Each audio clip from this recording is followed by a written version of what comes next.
السلام عليكم، ازيكم يا حبايب قلبي؟ اللهم صل وسلم وبارك على سيدنا محمد وعلى آله وصحبه أجمعين. كل سنة وحضراتكم طيبين ودايما بعيد الأضحى متهنيين ومكملين مع بعض سلسلة أكلات لعيد الأضحى. بصوا بقى، الأكل اللي فات كوم والأكلة دي كوم تاني. دي الأكلة العشق يا بنات، فعلا بحبها جدا.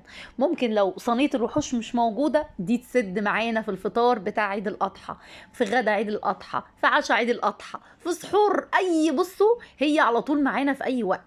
والبنات العرايس الأمارات الجداد اللي ملهمش في وقفة المطبخ، دي هتبقى أكلة سهلة وجميلة وبسيطة. وكمان بسيطة هو في حاجة في اللحمة بسيطة؟ معلش بقى، ما هي بس عشان أنا بحبها قوي فبحب أديها حقها. يلا باشا، ان احنا مستعجلين. بصي يا امارات، هاتي اي قطعيه من لحمه حضرتك تحبيها، اي قطعيه، انا مش هقول لك بقى فخده، موزه، اي لحمه تبقى عندك، قطعيها مكعبات. وهاتي لي حضرتك حله كده وانزلي بيها بمعلقه سمنه بلدي. معلش، هي لازم السمنه البلدي. وبعد كده انزلي باللحمه اللي حضرتك قطعتيها مكعبات، اديها صدمه. قلبي تقلبتين مع رشه من الفلفل الاسود وورقتين كده من اللورو لو موجودين، يعني ورق لورو لو موجود، مش موجود يكفي الفلفل الاسود والملح فقط لا غير. قلبي.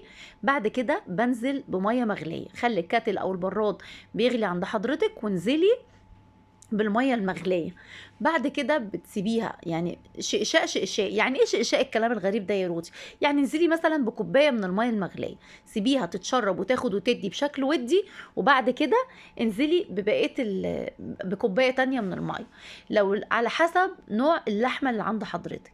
بعد خلاص تنشف خالص، اقعدي بقى، هاتي بقى معلقه سمن بلدي تاني يا سيدي، بقى معلقه السمن البلدي، واقعدي كده شوحي فيها وحمري فيها، ورشه فلفل اسود. واقول لكم حته تركايه بتمنى يا بنات تجربوها بجد: ليمونه. ليمونه يا رودي، عشان خاطر جربوا الليمونه. خلاص هنطفي على الحله بعد ما اديت اللون الجميل اللي حضراتكم شايفينه ده. انزلي بقى بعصره الليمونه دي، ليمونه كامله انزلي بيها. انا عملت كيلو ونص كده، الكيلو بياخد ليمونه، ما تزوديش عن ليمونه. وبس بتطلع بالقمر اللي حضراتكم شايفينه ده.